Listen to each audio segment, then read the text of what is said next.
Hi everybody.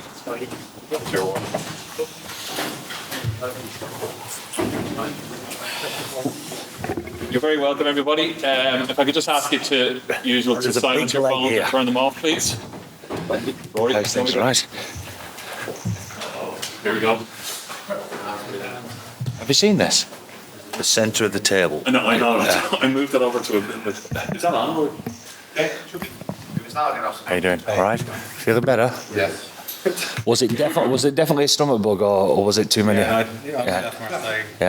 I heard you was on the whiskey, weren't you?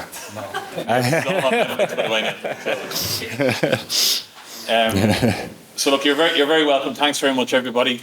I'll obviously invite TV online broadcast just to kick things off, and then we'll have a few moments for newspapers as well. So if you could just raise your hand if you're looking to ask a question. Don't be shy. Okay, yeah, Bernard. Andy, I suppose first and foremost, Caelan Doris, Ireland captain, just what do you see or have you seen in Caelan to make him captain material? Yeah, a lot, obviously. To put him in that position is a massive privilege for me, as I'm sure it is for Caelan and his family. So let's recognise that first and foremost. But he's someone that has been on my mind for certainly through the World Cup and how he's come on as a leader, etc. And how he's dealt with being an international top class player over the years. His story, as it were, from being from his first cap to where he is now as a leader, as a professional, has been astonishing, really, behind the scenes. So therefore, we're excited to give him the reins and let's see what he can do with it. What kind of leader will he be? A bit of everything, I hope. Obviously, it's his first time captaining his country, and he's obviously not done that much for Leinster either, barring one a couple of weeks ago. Captaining the under-20s, he's someone that's unbelievably professional, very diligent in his own preparation. So therefore, because he's so comfortable in his own skin, he's able to think out of the box as far as helping everyone else with the bigger picture stuff, even the detailed stuff of his teammates, etc. And we've seen that flourish massively over the last couple of years, but more so throughout the World Cup. So he's a very calm, calculated type of individual that will have that reassurance on the rest of the group. Thanks, Michael. Andy, is there any players not picked due to injury? Or? A few actually. When I did the press conference after Marseille, I honestly didn't know that we had a few doubts. It was only till the next morning actually that these were reared up to me. So Pete's got a bit of a calf injury. That shouldn't take too long, but he's not trained this week at all. Exactly the same for Tadhg Furlong. He's not trained at all, but he'll be expected. We've got a couple days training next week. They'll both be expected to be back for that, but this was too early. Pardon? Is a calf? Calf as well, yeah. And Gary Ringrose is not quite right, and he's another week. He is likely to be back into training as well next week. And is the same calf for Tadhg that was causing problems over the last week? Well, he's had a problem with the two, but this is not a serious issue. I'm sure if this was a World Cup final, we could try and push him to get out onto the field. 6 changes quite a lot. Maybe you're thinking behind bringing in. Giving people another chance. Obviously, the lads that took the field last week to build on that, but also keeping competition in the right places. And like I always say, selection it takes all sorts. All sorts of different permutations go through your mind. When you lose a couple of leaders, do you replace them with a leader or somebody that deserves a chance, etc. Ian Henderson coming onto the bench will help Caelan, I've no doubt, of making sure that the changing room feels the way that it should be, with Pete and Tadhg not being there. James Ryan's chomping at the bit to show his worth and start and Big Joe's ready to compete again. And then obviously Calvin Nash and Jack get another shot at it. Ryan Bird has been playing outstandingly well to start the game. He's obviously been very good for us off the bench. To start the game is a different challenge for him. Craig Casey's been jumping out of his skin and playing well and deserves a start. So for me, I mean, it's a hell of a pack and a good team at that, you know. So it excites me being able to be in that type of position. Thanks. Hi Andy, no changes in the back three from last week. Is that down to the quality that is being had in the back three at the moment?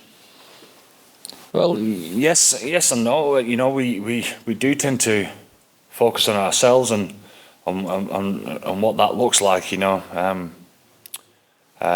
James Lowes hasn't had much game time, so another game under his belt would certainly help him. Calvin Nash is very inexperienced at this level, so now that the last week is out of the way, he's underway and up and running. So this week would be a different challenge for him. So there's all sorts of things that go into it again, but having Hugo as part of that back three obviously helps those two. Thanks. You mentioned the injuries there. Did that play a factor in your thinking for the team, or were you always of a mind to make as many changes as you had? I knew early doors that they more than likely wouldn't come through. Those guys, even though we give them chance to be able to do that. So it does tend to shape your mind over the early part of the week of what the combination should look like and who's gonna benefit from the opportunity to kick the team on, because let's face it, you know, we're a week further down the line, so we need to be better than we was last week. Was it a tough conversation that you had to have with Kieran Brawley, who obviously was on the bench last week in a 6-2 split and isn't involved this week? What's your thinking? Well, again, a 6-2 split. I mean, Kieran Frawley, we all know, is ideal to cover off the bench, and not just cover off the bench in his own right to be able to start a game. I'm sure that he's going to be trying to prove a point within training to be able to do that. But having said that, Harry's been great in training. He was fantastic, I thought, in his last outing for Leinster against Leicester, and he deserves a shot off the bench. So when you've got somebody like Harry who could probably play 10, maybe one other position at a push, it's probably harsh enough to put him out of position at this stage in his international career. So that tends to shape, you know, whether it's Kieran or not really. So I suppose keeping the competition there with the tens battling it out, and you know, you've got to try and find an opportunity for other people as well. Kieran? Just the three players who started Six Nations game for the first time last week, Jack, Joe and Calvin. What do you think that performance did for their confidence, and have you seen any difference in how they trained themselves at all this week? It's been an interesting week because our preparation has been really thorough. We've jumped on the chance on the back of what people perceive to be a good performance and a good win over in France to understand where it is that we need to improve, and those three lads are right at the heart of that, because of course there's going to be plenty to improve on and plenty to bank and say, you know, that was good, how much better can it be? So them understanding how to prepare during a week to start off the Six Nations would have been a daunting enough task to get some proper feedback and understand how they can contribute better towards the team is what this week's been about. Thanks, Scott. Yep. So, Andy, just one question. What do you make of the Italian lineup, considering that we've lost probably our two best ball players in Sebastian Negri and Lorenzo Cannone? What are you expecting from unless I consider a bad Even though I agree that they've lost some robust players that make the Italian side fierce competitors, I think the people that have come in and the team as a whole is that anyway. You know, I think what we saw, not just last week, but certainly over the last 18 months from the Italian side. I mean, you go back to the first game of last Six Nations against France. They was unlucky to lose that, you know. So I think the fight's always been there. I think what Kieran brought to the setup over the last few years is still banked as far as the nice, attractive attacking rugby with numbers at the line. It caused a lot of trouble last week, as it's done over the last couple of years. But I think with the way that they played the game last week, there's a little bit more pragmatic and less errors, etc., which means that they're going to be hard to beat. There's no doubt about that. Okay, thank you. That's it just for the TV online broadcast version. This is embargoed now.